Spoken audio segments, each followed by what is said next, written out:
Hello everyone, आतापर्यंत आपण काय शिकलो? फर्स्ट चॅप्टर शिकलो फायनल अकाउंट. ओके, त्यानंतर आपण नेक्स्ट चॅप्टर चालू करूया, कोणता? Not for profit concern. Okay, तर हे दोन्ही चॅप्टर 12वीला सर्वात इम्पॉर्टंट चॅप्टर आहेत. फायनल अकाउंट तुम्हाला किती मार्क्सला येतो? 15 मार्क्सला. अँड नॉट फॉर प्रॉफिट किती येतो? 12 मार्क्सला. ओके, दोन्ही प्रॉब्लेम एक्झामच्या दृष्टिकोनातून सर्वात इम्पॉर्टंट आहेत. तर चला आपण शिकूया. आता काय शिकायचं? Not for profit concern. त्याच्या आधी आपण काय शिकलो? Final account. फायनल अकाउंटमध्ये किती अकाउंट तयार केले आपण? 3. एक trading account, profit and loss account and balance sheet. Okay, तर ट्रेडिंग अकाउंटमध्ये आपल्याला काय मिळत होता? ग्रॉस प्रॉफिट का नेट प्रॉफिट? काय मिळत होतं? ग्रॉस प्रॉफिट किंवा ग्रॉस लॉस. आणि त्यानंतर काय होतं? Profit and loss. तिथं आपल्याला काय मिळत होता? एक तर नेट प्रॉफिट किंवा नेट लॉस मिळत होता. आणि प्रॉफिट झाला असेल तर आपण कॅपिटलमध्ये ॲड करत होतो, लॉस झाला असेल तर कॅपिटलमध्ये काय करत होतो? लेस करत होतो. आणि लास्टला काय करत होतो? बॅलन्स शीट टॅली करायचो. जर तुमची बॅलन्स शीट सेम आली म्हणजे तुमचा प्रॉब्लेम कसा आहे? राईट आहे. ओके, तर आता काय शिकूया आपण? Not for profit concern. चला, account of not for profit concern. आता इथं नावच आहे. आपण ट्रेडिंग अकाउंट तयार केलं, त्यामध्ये आपण काय शोधत होतो? प्रॉफिट किंवा लॉस शोधत होतो. पण आता याचं नावच काय आहे? Not for profit concern. म्हणजे हे प्रॉफिटसाठी करतो का आपण? नाही. ओके, मग आता असे कोणते बिझनेस आहेत की जे आपण प्रॉफिटसाठी करत नाही? कोणते बिझनेस आहेत? ओके, एखादी चॅरिटी फर्म असू शकते, ओके, किंवा एका NGO असू शकतं. ते काय करतात? चॅरिटीसाठी, ओके, इन्कम कमवण्यासाठी काम करतात का? किंवा प्रॉफिट कमवण्यासाठी काम करतात का? नाही. ते फक्त काय करतात? सर्व्हिस प्रोव्हाइड करतात, त्यासाठी ते वर्क करतात. ओके, त्यालाच काय म्हणतो आपण? Not for profit concern. म्हणजे प्रॉफिटसाठी काम करत नाही. हे कशासाठी काम करतात? ओन्ली सर्व्हिस प्रोव्हाइड करण्यासाठी, ओके, किंवा सोशल वेलफेअरसाठी काम करतात. यांचा उद्देश प्रॉफिट कमवणं असतं का? नाही. ओके, तर झालं. याच्यामध्ये काही काही आपण बघूया. Do not have profit motive. नाव होतं त्याच्या. यांचा प्रॉफिट मोटिव्ह असतो का? आता आपण नॉर्मली बिझनेस स्टार्ट करायचं म्हटलं, तुम्हाला उद्या सांगितलं की तुम्ही बिझनेस करा, तर तुम्ही बिझनेस कशासाठी करता? टाईमपास म्हणून करता का? नाही. आपण बिझनेस कशासाठी करतो? प्रॉफिट कमवण्यासाठी. लॉस पण होतो मेनी टाईम्स, पण आपला मेन उद्देश काय असतं बिझनेस मागचा? आपण काय कमवतो? प्रॉफिट. पण हे नॉट फॉर प्रॉफिट कन्सर्न हे कशासाठी करतात? प्रॉफिटसाठी करतात का? नाही, तर सर्व्हिस प्रोव्हाइड करण्यासाठी. मग पहिलं काय? Do not have profit motive, म्हणजे यांचा उद्देश प्रॉफिट कमवणं नसतं. त्यानंतर काय पुढं? Form for promoting art, culture, religion, sports, charity, education and health. म्हणजे कशासाठी काम करतात? आर्टसाठी, कल्चर, ओके, त्यानंतर रिलिजन, स्पोर्ट्स असेल एखादं, त्यानंतर चॅरिटी, ओके, एज्युकेशन, हेल्थ, अशा वेगवेगळ्या टाईपचे सर्व्हिस प्रोव्हाइड करण्यासाठी काय करतात? ते काम करतात. हे काय करतात? एखादे स्पोर्ट्स क्लब वगैरे फॉर्म करतात. परत त्यातले जे मेंबर असतात त्यांच्याकडनं फीसुद्धा कलेक्ट करतात. पण ती फी कलेक्ट केलेली ती खर्च कोणावरती करतात? त्यांच्यावरतीच खर्च करतात. मग ह्याच्यातून ते प्रॉफिट कमवत नाही, फक्त काय करतात? पैसे कलेक्ट करतात आणि तेच पैसे त्यांच्याच उपयोगासाठी यूज करतात. ओके, म्हणून काय सांगितलं त्यांनी? नॉट फॉर प्रॉफिट कशासाठी फॉर्म करतात? Promoting art, culture, religion, sports, charity, education आणि हेल्थ, अशा वेगवेगळ्या बऱ्याच सोशल गोष्टी असू शकतात. त्यानंतर काय next? Provide service to its member. Okay, सांगितलं प्रॉफिटसाठी ते काम करत नाही, मग कशासाठी काम करतात?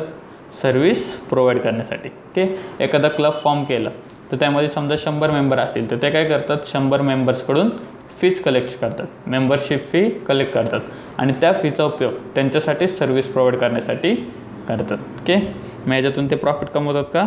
नाही. चला नेक्स्ट काय बघायचं आहे? Account for not for profit concern. आता त्यामध्ये काय आहे? Need for preparation of final account. आता आपण ते बघितलं, नॉट फॉर प्रॉफिट म्हणजे काय? प्रॉफिटसाठी काम करत नाही. मग ह्यांना का अकाउंट करायची गरज असते? आता आपण नॉर्मली अकाउंट कशासाठी करतो? की आपल्याला बिझनेसमध्ये किती प्रॉफिट झाला, किती लॉस झाला हे फाईंड करण्यासाठी. मग जर बिझनेसमध्ये प्रॉफिटसाठीच काम करत नसू तर आपण अकाउंट करायचं का? ओके, तर का करायचं? त्यातलं पहिलं काय आहे? To maintain proper control over monetary transaction. Okay, म्हणजे का अकाउंटिंग करायचं? की आपल्याला कळेल की आपल्या बिझनेसमध्ये किती रुपये आले आणि किती रुपये गेले, म्हणजे हिशोब ठेवण्यासाठी. ओके, किती मेंबरशिप फी कलेक्ट झाली आणि किती त्या मेंबर्सवरती आपण खर्च केला किंवा कोणत्या कोणत्या सोशल ॲक्टिव्हिटीसाठी आपण पैसे खर्च केले, हे आपल्याला कधी कळणार, जेव्हा आपण प्रॉपर अकाउंटिंग करू तेव्हा.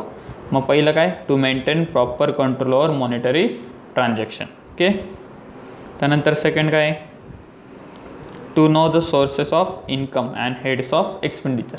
आता नॉट फॉर प्रॉफिट म्हणजे काय, प्रॉफिटसाठी तर काम करत नाही. मग त्यामुळे इथं काय करतात, वेगवेगळी लोक किंवा मोठे बिझनेसमॅन असू द्या किंवा नॉर्मल पब्लिक असू द्या, डोनेशन्स देतात. ओके, किंवा हेल्प करतात, क्लबला वगैरे हेल्प करतात. ओके, की तुम्ही काय करा, पैसे यूज करा अँड सर्व्हिस प्रोव्हाइड करा. मग त्यासाठी सोर्स ऑफ इन्कम काय झालं, की गव्हर्नमेंटकडून किंवा पब्लिककडून मिळणारे इन्कम किंवा मेंबर्सकडनं मिळणारे पैसे, हे काय झालं, त्यांचं सोर्स ऑफ इन्कम झालं.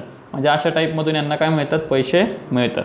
आणि हेड्स ऑफ एक्सपेंडिचर, मग त्यांना मिळालेले जे पैसे आहेत ते कशा कोणत्या गोष्टीवरती खर्च करतात, हा पण रेकॉर्ड ठेवला पाहिजे. म्हणून यांना काय असतं, अकाउंटिंग प्रिपरेशन करायची गरज असते. ओके, पहिल्याचं काय होतं, की मॉनिटरी ट्रान्झॅक्शनवरती कंट्रोल ठेवायचं, की पैसे किती आले, किती गेले, किती शिल्लक राहिले. ओके, त्यानंतर काय, सोर्स ऑफ इन्कम, कोणत्या सोर्समधून आपल्याला इन्कम कलेक्ट झालं आणि कोणत्या एक्सपेंडिचर आपण केला. त्यानंतर काय, थर्डवालं, to avoid misappropriation of cash and asset. Okay, misappropriation, okay, म्हणजे कोण काय चुकी करत असेल, फॉल्ट करत असेल, तर हे आपल्याला कधी कळणार, जर आपण प्रॉपर अकाउंटिंग मेंटेन केलं असेल तर. जर अकाउंटिंगच मेंटेन नसेल, ओके, कोणी येते पैसे घेऊन जाते, कोणी येते पैसे डोनेट करते, तर आपल्याला प्रॉपर कळणार आहे का, की आपल्याकडे कॅश किती आली आणि किती खर्च झाला. किंवा आपण क्लबच्या नावावर असू द्या किंवा तुमच्या स्पोर्ट्स क्लब असू दे, तुमचे चॅरिटी डोनेशन वगैरे काय असू दे, कुठून आले, कुठं खर्च झाले, कळणार आहे का, नाही कळणार. मग त्यासाठी तुम्हाला काय करावं लागणार, प्रॉपर अकाउंटिंग मेंटेन करावं लागणार. ओके, मग to avoid misappropriation of cash and asset, त्यासाठी तुम्ही काय करणार, अकाउंटिंग मेंटेन करणार. त्यानंतर फोर्थ नंबरचं काय आहे, to know surplus and deficit. आता सरप्लस अँड डेफिसिट म्हणजे काय असतं, सर्वात पहिली गोष्ट तर आपण प्रॉफिटसाठी काम करत नाही, मग इथं प्रॉफिट नसतो, तर इथं काय असतं, सरप्लस अँड डेफिसिट. ओके, म्हणजेच काय, जिथं आपण प्रॉफिट म्हणतो तिथं इथं काय म्हणतात, सरप्लस, आणि ज्या गोष्टीला आपण लॉस म्हणतो तिथं काय म्हणतात, इथं डेफिसिट. ओके, आता सरप्लस म्हणजे काय, की तुमचे मिळणारे पैसे जास्त आहेत कशापेक्षा, तुमचे खर्च होणाऱ्या पैशांपेक्षा. ओके, म्हणजे तुमचं इन्कम जास्त आहे आणि खर्च कमी आहे, तर जे काही शिल्लक राहील त्याला आपण काय म्हणतो, सरप्लस. ओके, जिथं आपण अकाउंटिंगमध्ये फायनल अकाउंटमध्ये आपण काय म्हणत होतो, प्रॉफिट म्हणत होतो, तिथं इथं काय म्हणतो आपण, सरप्लस. ओके, हे प्रॉफिटसाठी काम करतात का, नाही, त्यामुळे इथं आपण प्रॉफिट शब्द यूज करायचा नाही, इथं आपण काय यूज करतो, सरप्लस अँड डेफिसिट. ओके, जर तुमचं इन्कम एक्सपेंडिचरपेक्षा जास्त असेल तर आपण त्याला काय म्हणतो, सरप्लस. आणि कधी उलटं झालं तर तुमचं एक्सपेंडिचर जास्त आहे आणि इन्कम कमी, तर जो काय तुमचा लॉस होतो तर इथं लॉस नाही म्हणत, आपण त्याला काय म्हणतो, डेफिसिट. ओके, तर तुम्हाला प्रॉपर तुम्ही अकाउंटिंग केलं तरच तुम्हाला कळणार आहे की तुम्हाला सरप्लस झालं का डेफिसिट झालं. त्यानंतर लास्टचं काय आहे, to know the net worth of concern. Okay, म्हणजे काय नॉट फॉर प्रॉफिट ऑर्गनायझेशन आहे किंवा कन्सर्न आहे. ओके, तिचे तुमची नेटवर्थ किती आहे, नेटवर्थ म्हणजे काय, तुमच्या ॲसेट किती आहेत, तुमच्या लायबिलिटी किती आहेत. ओके, ॲसेटमधून लायबिलिटी जर मायनस केलं तर तुमच्याकडं किती बॅलन्स शिल्लक राहतो, हे कधी कळणार, जेव्हा तुम्ही बॅलन्स शीट कराल, इन्कम अँड एक्सपेंडिचर अकाउंट तयार कराल, त्यावर तुम्हाला कळेल. त्यामुळे गरज काय असते इथं, preparation of final account. Okay, का बनवायचं, नॉट फॉर प्रॉफिट कळलं, जरी इथं प्रॉफिट होत नसला तरी असंच सोडून द्यायचं का, नाही, तरीसुद्धा आपण काय करायचं, अकाउंटिंग करायचं. ओके, पहिलं तर काय होतं, maintain proper control over monetary transaction. Okay, हे आपल्याला कशातून कळतं, रिसिट अँड पेमेंट अकाउंटमधून, किती पैसे आले, किती पैसे गेले. रिसिट अँड पेमेंट म्हणजे सिम्पल तुमचं कॅश अकाउंट. त्यानंतर to know the sources. Okay, कोणत्या गोष्टीतून इन्कम आला आणि कोणत्या याच्यावरती तुम्ही खर्च केला. Okay, to avoid misappropriation of cash and asset. Okay, काय फॉल्ट होत असेल, कोणी फॉल्ट करत असेल ते तुम्हाला कधी कळणार, जर तुमच्याकडे अकाउंटिंग असेल तर. आणि to know surplus and deficit. आणि लास्टला काय होतं, नेट वर्थ. या सगळ्या गोष्टी कधी कळणार, जर तुम्ही अकाउंटिंग तयार केलं तर. आता याच्यामध्ये अकाउंट कोणते असतात, account of not for profit concern. तर सर्वात पहिलं कोणता अकाउंट तयार करतो याच्यात, receipt and payment. Okay, receipt and payment म्हणजे काय, सिम्पल तुमचं कॅश अकाउंट. आता कॅश अकाउंट ओके तुम्ही याच्या आधी पण तयार केले 11वीला. ओके तुम्हाला अख्खा प्रॉब्लेम होता रिसिट अँड पेमेंट अकाउंट. तर रिसिट अँड पेमेंट दोन साईड असतात, एक डेबिट साईड आणि एक क्रेडिट साईड. तर डेबिट साईडला काय दिसतं रिसिट आणि क्रेडिट साईडला काय दिसतं पेमेंट. आता रिसिट म्हणजे काय, ज्या ज्या गोष्टीतून तुम्हाला मिळालेले पैसे त्याला काय म्हणतो आपण रिसिट. आणि पेमेंट तुम्ही जिथं जिथं पैसे तुमचे खर्च केले त्या गोष्टीला आपण काय म्हणतो पेमेंट. आता हे जे रिसिट अँड पेमेंट अकाउंट आहे हे कोणत्या पण इयरचं दाखवू शकतं. म्हणजे आपण समजा 2011-12चं रिसिट अँड पेमेंट तयार केलं तर इथं तुम्हाला मागच्या वर्षीचं पण दिसू शकतं, पुढच्या वर्षीचं दिसू शकतं. म्हणजे कसं, समजा मागच्या वर्षी एखाद्याकडून पैसे मिळायचे राहिले होते ते त्यांनी ह्या वर्षी दिले. ओके तर आपण मागच्या वर्षी नाही दाखवणार, आपण कधी दाखवतो या वर्षी. समजा एखाद्याने काय केलं, तुम्हाला ॲडव्हान्स पैसे दिले, ओके पुढच्या वर्षीचे पैसे आत्ताच दिले, तर तुम्ही कधी दाखवणार, आत्ता दाखवणार. पुढच्या वर्षी दाखवणार का नाही. तसं आपण इन्कम एक्सपेंडिचरला काय करत होतो, म्हणजेच आपल्या प्रॉफिट अँड लॉसला पुढच्या वर्षीचं पुढचं आणि मागचं दोन्ही काय करत होतो काढून टाकत होतो. फक्त आपण 1 इयरचं दाखवत होतो. पण रिसिट अँड पेमेंट तसं आहे का नाही. रिसिट अँड पेमेंटला काय, पैसे आले की दिसणार, पैसे गेले की दिसणार. मग ते मागच्या वर्षीचे असू दे किंवा पुढच्या वर्षीचे असू द्या किंवा या वर्षीचे असू द्या. पैसे आले की डेबिटला, पैसे गेले की क्रेडिटला. ओके हे काय तुमचं receipt and payment account. Simple काय तुमचं cash account. Debit what comes in, credit what goes out. त्यानंतर कोणतं अकाउंट तयार होतं, इन्कम अँड एक्सपेंडिचर अकाउंट. आता इन्कम एक्सपेंडिचर अकाउंटला ओनली 1 इयरचं दिसतं. जसं तुमचं प्रॉफिट अँड लॉस अकाउंट होतं तसं हे काय इन्कम अँड एक्सपेंडिचर अकाउंट. इथं ओनली किती इयरचं दिसतं, 1 इयरचं. नाही मागच्या वर्षीचं दिसत आणि नाही पुढच्या वर्षी दिसत, फक्त 1 इयर. ज्या वर्षीचं आपण अकाउंटिंग तयार करतोय ओनली त्याच वर्षाचं इन्कम अँड एक्सपेंडिचर दिसतं. Okay income and expenditure account कोणतं अकाउंट आहे, नॉमिनल अकाउंट. ओके मग त्याचा रूल काय असणार आहे, debit all expenses and losses आणि credit all income and gains. Okay म्हणजे डेबिट साईडला काय काय दिसणार आहेत तुमचे सगळे एक्सपेन्सेस अँड लॉसेस आणि क्रेडिट साईडला काय काय दिसणार आहे तुमचे income and gains. Okay receipt and payment कळलं, त्यानंतर इन्कम अँड एक्सपेंडिचर आणि लास्टला तुम्ही काय तयार करता, बॅलन्स शीट. ओके लास्टला आपण काय तयार करतो, बॅलन्स शीट. आता फायनल अकाउंटमध्ये तुम्हाला बॅलन्स शीट तर व्यवस्थित माहीतच झाली. Liability amount, asset amount. Liability म्हणजे काय असतं, दुसऱ्यांचं देणं.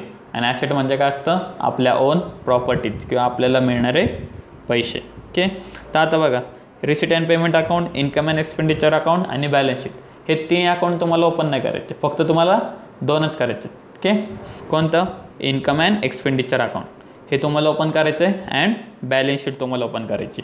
रिसिट अँड पेमेंट का ओपन नाही करायचं, कारण रिसिट अँड पेमेंट अकाउंट म्हणजे तुमचा नॉट फॉर प्रॉफिटचा प्रॉब्लेम.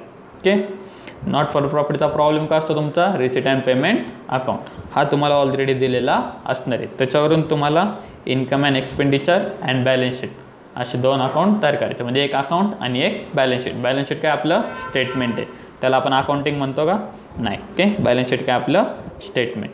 आणि तुम्ही नेक्स्ट इयरला गेले FYला की देन तुम्हाला कसं आहे उलटा पालट आहे. म्हणजे जर तुम्हाला इन्कम एक्सपेंडिचर अकाउंट दिला असेल तर तुम्ही रिसिट अँड पेमेंट ओपन करणार अँड बॅलन्स शीट ओपन करणार. आणि जर रिसिट अँड पेमेंट दिला असेल तर इन्कम अँड एक्सपेंडिचर ओपन करणार अँड बॅलन्स शीट.